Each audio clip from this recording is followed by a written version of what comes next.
everyone and welcome to this video. So today we have a manga haul, which is very exciting because I haven't filmed a manga haul. I think the latest one I filmed went up in January, but I filmed it like a month or two before that, so this is very exciting because it's been a while. So yes, I am actually going to try and structure this video. Usually I kind of bring them out, I guess, and it's a bit all over the place, but today we're going to have a little bit of structure and we're going to start with the new series that I've picked up.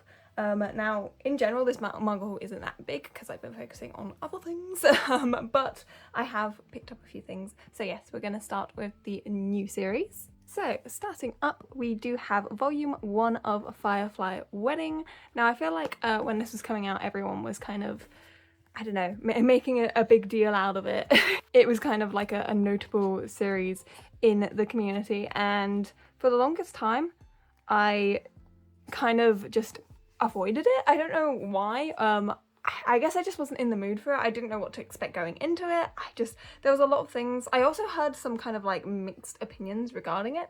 So I don't know, I took a while to kind of jump on the train, jump on board, but I did give it a go digitally and I absolutely love this series. It is genuinely so good. It is so up my alley personally. It's very, there's no other way of putting it. It's very problematic. The subject matter can be quite heavy, especially with all the things that are going on in it. I have absolutely loved it, and I absolutely love Sasaki, I believe her name is, the female lead. But to give you a kind of rough idea of what it is about, now I'm not sure if it's set in like a fictional alternate version of Japan or if it's like actual historical Japan and historically accurate. I'm not knowledgeable enough to know about that, but it is about our female lead here, Satoko, who unfortunately has a terminal illness that she has to live with, but for her family she kind of wants to marry on to a respectable household to at least have kind of some use, to kind of bring honour to her family, but one day she gets kidnapped and essentially she kind of convinces the assassin who is tasked with killing her into actually saving her by offering herself as a bride, sort of. That's kind of what happens. That is a very awful description of what goes down, but yes, it's so interesting and enthralling. Like, it's so good. Genuinely, if you don't mind problematic topics, especially within relationships, I highly recommend it. If you're someone who is like, only green flags here, then probably avoid this, but this is genuinely so good and I cannot recommend it enough, and very excited to get more. Next up we have a series that I haven't read yet, but I am so excited to read, and that is The Failure at God High School. So this is based off a light novel which is written by the author of The Apothecary Diaries, that's Hyuga. So that's one of the reasons I'm so excited about this. Also, I don't know what exact series it's reminding me of, but it just gives me the vibes of a series that just like gives me good feelings. I don't know how to explain this, and it's not The Apothecary Diaries. It's something along the lines of like Can We Sell a Kiss, or like within that realm, but that isn't the series that I'm thinking of. But I am so excited to read this and try this. I do know vaguely, so I believe it's about a world where people can have kind of like the powers of gods or the traits of gods, I think. Maybe I should read the blurb on the back, maybe that'd be more accurate. But obviously there is some kind of school for the gods, but I want to go into it kind of as blind as possible, so I am so excited to start this and read this. And then next up we have a series that I was so excited when it was announced for an official English license, and that is If It's You, I Might Try Falling in Love. So I have read this one before. It is a very just cute high school romance series between these two on the cover. There isn't really much more to say about that, but it's just a very cute series, and I would highly recommend if you enjoy some cuteness and fluff in your life. As someone who likes those kind of romances as well. You know, we had problematic scale on Firefly Wedding, now we have the cute wholesomeness that is this series. So, you know, we have some range here at least. But I just genuinely love the main coupleness. They're so cute. And then on the same train of series that I've read before that I was excited that they got English licenses for, we have I Ship My Rival X Me. So this is actually volume 2. I don't have volume 1 yet. The reason I have volume 2 first is because I saw it on offer for like half price. So I was like, okay, I'm gonna get the series eventually. So I'll just get volume 2 first. But as I said, I've read the entirety of this series before, and it is just a very silly, goofy series. Like, you can't go into this expecting like a serious drama. Like, it is just there, you're there for the ride and you just need to take it all in, enjoy it. I also really like the art. The art is super pretty. But this is a manhwa as well, a Chinese manhwa, and it's basically just about these two celebrities that kind of have a non-existent rivalry. It's kind of done by their fans, but there's also a large community that kind of ships them, and so one of the celebrities finds out about this large community and he's like, wow, I'm convinced we're literally like a couple, and it's just shenanigans, hijinks ensue, and it's just very cute and funny, and that's probably the best way I can explain it. But yes, if you enjoy fun, goofy series, this is what I would recommend for this one. And then my last new series pickup for this haul is The Perks of Being an S-Class Heroine. This once again is one that I kind of read digitally and wanted to own the physical copies of. Oh, it's so pretty. I love the shininess on the font. But I was very pleasantly surprised with this series, and yeah, I'll just kind of pick it up as and when I see fit, not in a rush to get all the volumes. But this is a series, it's kind of within that realm of like villainous isekai, but this isn't a villainous, but it's in that same like kind of subgenre that I consider like Radiana and like Who May Be a Princess. They're all within that kind of specific subgenre, and this is one where basically once you die, you kind of get rolled a class of your of your like reincarnation, I guess. And also, I think you also get like rolled into the genre that you're getting isekai'd into. And basically, our main character really wants, you know, some kind of like cute family world, you know, very sweet. She ends up in a very like dangerous world, and so she's training up in hopes to, you know, save the world, but also kind of get her fantasy of being in a nice, calm, peaceful world. And it's just very entertaining. I love the female lead. It is one of those series where she starts off as a kid and then she grows up throughout it. I don't know if he gets introduced in this volume, but also I really enjoy the male lead. He's fun when he gets introduced, but he doesn't get introduced till quite a lot later, or at least like properly introduced and like involved in the plot. But I also really like her friend in this. Again, I don't remember when she gets introduced, but her friend is really nice too. So that is that series. I genuinely love this cover so much. They just picked the colours that are just for me. Yeah, so that does it for all the new series I picked up. So then the rest of these are going to be continuing volumes from series that I already have. So first up, we have volume 2 of My Dear Detective. This is another series that I was just super excited to be getting an English license, so I'm trying my best to order the volumes as they come out to kind of support the series, just because I feel like not a lot of people are going to give this one a go. I love the art on this cover as well, it's super cute. But this is kind of a episodic mystery series. We have our female detective and this student who becomes her assistant, and as I said, it's just kind of an episodic mystery series in kind of like early 1900s Japan, and there's a lot of like touches on topics of how society was like then as well, which I find very interesting.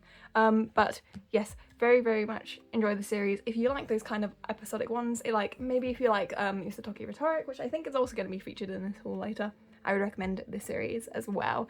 But I also just find the art very satisfying. And then next we do have volumes. They're a little bit beat up, which is bad, but we have volumes 9 and 10 of Monthly Girls and Nozaki-kun. I have officially caught up with the volumes I own of this, so I wanted the next 2 to read, and honestly I just wanted to get the whole series, but that was not in the cards today.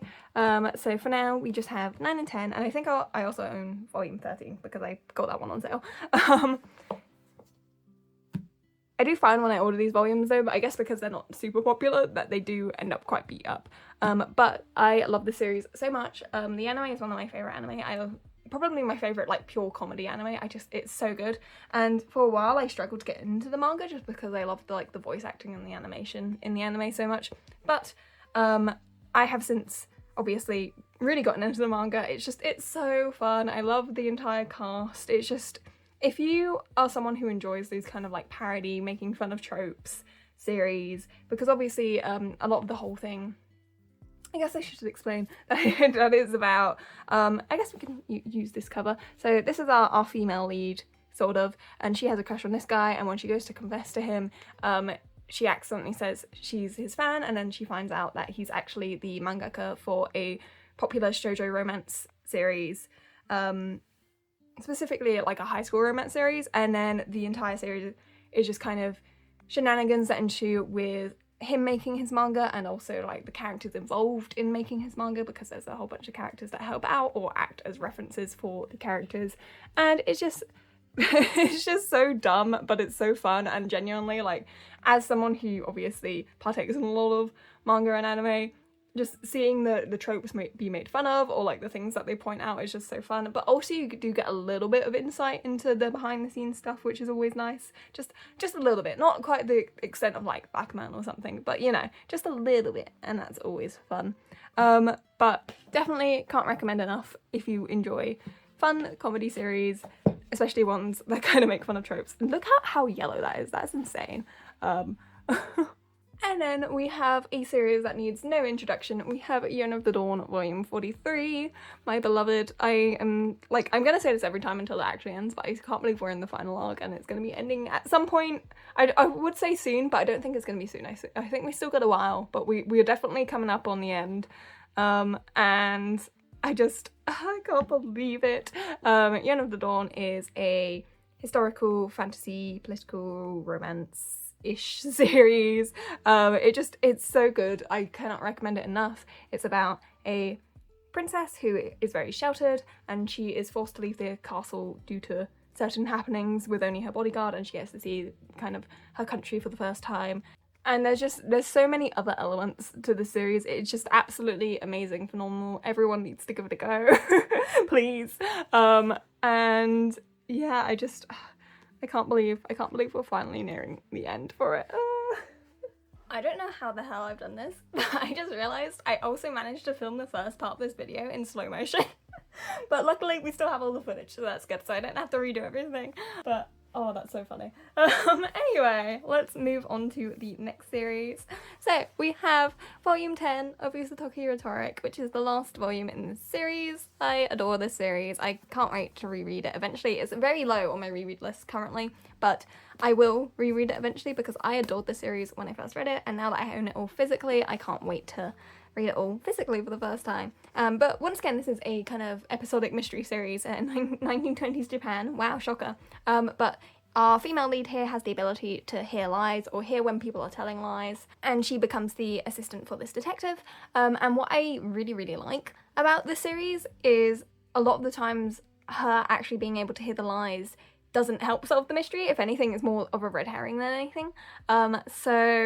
Or like maybe it gives you a clue initially, but it doesn't actually end up solving the mystery. Like everything could have been done without her ability, and I really, really appreciate that. But I love the dynamic between the main two. It is sort of a romance, but there is no romanticness in it. Aside from one chapter, which to this day is like the most romantic chapter I've ever seen, but like we're not gonna get into that. Other than that, it's just like general relationship between them rather than a romantic relationship, but it does end up being romantic at the end. Does that make sense? I hope it makes sense.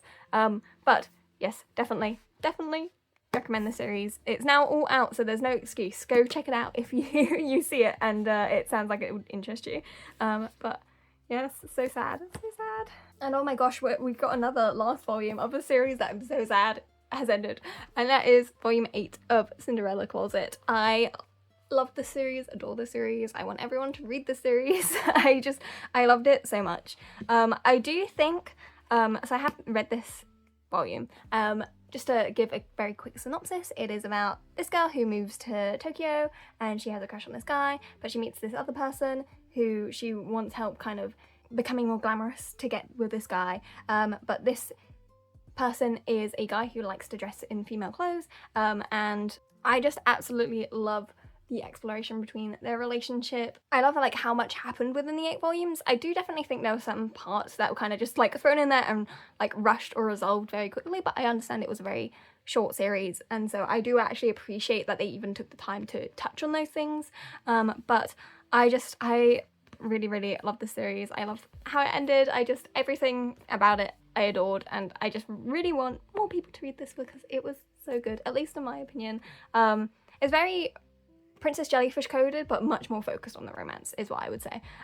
So yes, highly recommend. I'm gonna recommend everything, but this one, really recommend. And next up, another series that I love and adore so much, and that is volume 10 of Sasaki Mo, finally in English. I have had the Japanese one for a while, but we have it in English. If you didn't know, Sasaki Mo are like my favourite ship of all time. I love them so much, and I love the series so much, and I can't wait. We're supposed to be getting a new chapter soon, and I'm counting down the days. I need that chapter so bad. I have such bad like withdrawal with them. I love them so much. I love their relationship so much. I love Shohori Suno's art so much.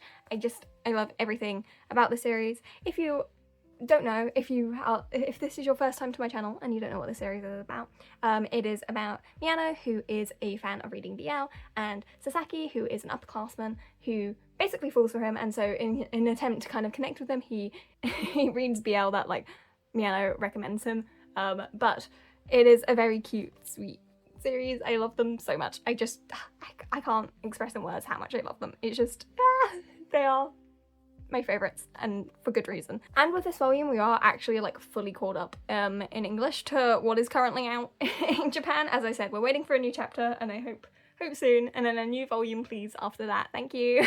That would be appreciative. But yes, Sasaki Miyano, love so much. Following on from that, we have another series that I love so much. We have volume 11 and 12 of A Condition Called Love. I do believe volume 13 is out now as well, but we have 11 and 12, another romance series I love. I just love Megumi Murano's works, and this one is no exception. So this is a romance series between our main couple here, who have very different views and takes on love, their exploration between their relationship with each other. We have Hana, who's very more like obsessive about love, and we have Hotaru, who is a bit more complacent with love, and just seeing them kind of maneuver through their relationship and kind of adapting but also keeping to themselves, and I love this series so much. I do also know this one's ending soon, which is very sad, but I just adore them. Of course, I feel like a lot of people are going to read it and be like, oh, Hannah is such a red flag, and I'm like, but it's about the character development throughout the series, and that's all I'm going to say on that topic. But yes, absolutely love them. And next up, we have Reliving My Life with a Boyfriend Who Doesn't Remember Me, Volume 3. Now, this is written by the same author as Hello, I'm a Witch and My Crush Wants Me to Make a Love Potion, but different artists. But I genuinely love this series so much. I need the next volume now, as soon as possible. This series just keeps me on the edge of my seat. It is about this main couple here. So we have Oriana, who basically discovers that her boyfriend has been killed, and I think she also gets murdered. And she gets thrown back in time, and she's obviously like, well, I need to, stop that from happening. But of course, her partner Vincent doesn't remember this and has no recollection of her, and so she obviously has all this love for him, sorry.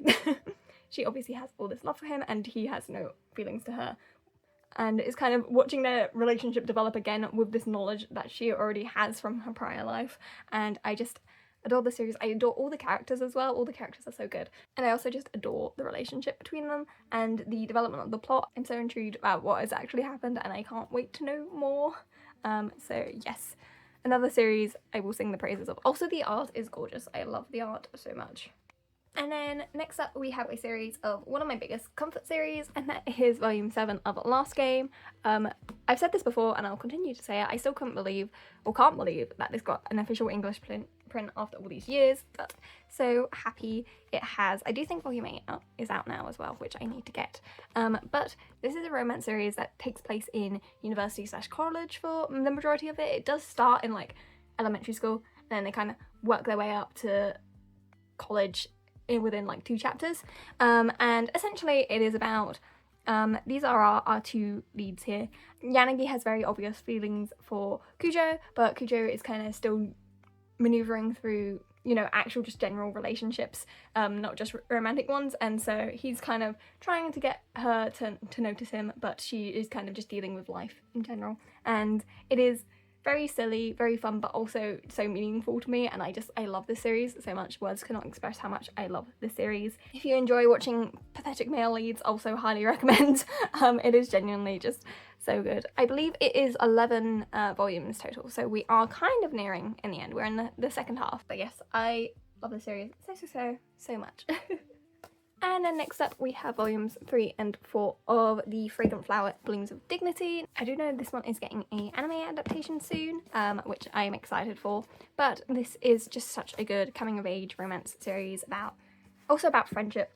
I feel like honestly there's a huge focus on friendship in this. Obviously there is romance, but this is much more of a coming of age, coming into yourself series, and cannot recommend it enough.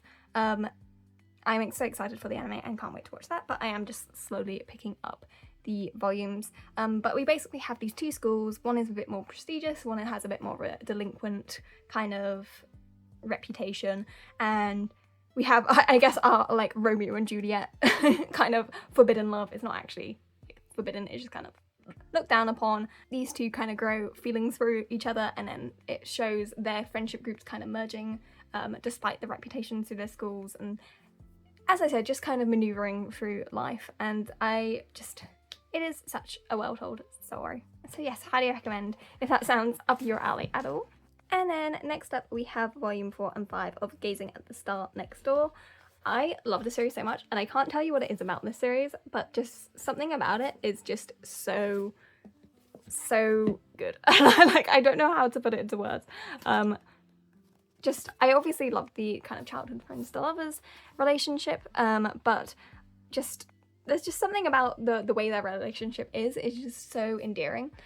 So as I said, it's about these childhood friends who have feelings for each other, but our male lead Subaru is also working as an up-and-coming model and actor, and because of that he can't really be in a relationship or show his feelings openly, so it's kind of them dealing with initially trying to, you know, hide their feelings because they don't want to be a burden to each other, but then maneuvering a relationship with having to kind of keep it secret. And it's one of those series which I think genuinely once they kind of work out their differences and things, they have such a like healthy communicative relationship, but due to the situation they're in, it just keeps putting issues in. So like the actual relationship between them is fine, but it's the situation that is causing all of the problems, and I really enjoy kind of those takes on relationships. Like, it's not just miscommunication or I don't know, I just saw you with another guy. Like, there's more to it than that, you know? You know what I mean? So yes, highly recommend this one. And then next up we do have volume 8 of Why Raeliana Ended Up at the Duke's Mansion. This is a Korean manhwa, once again falling in that kind of, I guess it's female audience aimed isekai is the best way to put it. This is a classic within the subgenre, and it's basically, we have our female lead here who is actually murdered at the beginning, and when she wakes up as a extra or a character in a novel whose death is what kind of kicks off the rest of the novel, and so to avoid that death she goes to meet the male lead of the novel, which is the Duke, and they start a fake relationship, and obviously, you know, develops into a real one, but there's some kind of mystery intrigue with, you know, obviously the murder, what's going on in the novel, the relationship between the main 2. So good, so cute. I very much enjoy them bickering with each other, but how they grow like actual genuine feelings, it's so good, and it's a classic for a reason. And we are going to end this haul with a light novel, actually. So I do have volumes 1, 2, and 3 of 86, which if you are a returning viewer, you may know that I already own volumes 4 to, I believe, 11, excluding volume 7, because that's infamously hard to find. But I finally picked up the first 3 volumes to kind of complete the set as much as I can right now. The reason why I started from volume 4, by the way, is because this has an anime adaptation and it starts from, or it ends off at volume 4, so I wanted to continue off from there, but I just want to get the first volumes, of course, eventually, so now I finally have them and it is complete. 86 is a sci-fi political war drama series about a country that has basically put all of the people of the same hair colour and eye colour in the safe part of the country, and then the rest have gone to an 86 sector, and where they have to fight in this war against this autonomous robot mechs things. It's genuinely, that is such an awful explanation. This is genuinely such a good series. The anime has become one of my favourites ever. I think the sound design and the directing is just on another level, and it did make me worried about going into the light novel because obviously those things wouldn't be there, but the story is so captivating that it doesn't really matter to me. And I also obviously love the relationship between our main two characters here, Shin and Nana. So I wanted to see more of them as well. Another reason why I continued, but I am genuinely curious on where the story's going. And as I said, I don't have volume 7, so I have stopped at volume 6 currently, and it's killing me. I want to read volume 7 so bad, but I want to read it physically, and it's just impossible to find. So for now, I got the remaining volumes that I needed, at least at the beginning. I know there's a couple more that I need at the end, but I can't read those yet, so, you know, what's the point? But yes, with that, that is the end of this manga haul. I hope you all enjoyed me just talking about how much I love these series. Very happy and excited to own them, and happy that I got to do another manga haul after a while. But thank you all for watching, I hope you enjoyed, and I will see you guys in the next one. Bye bye!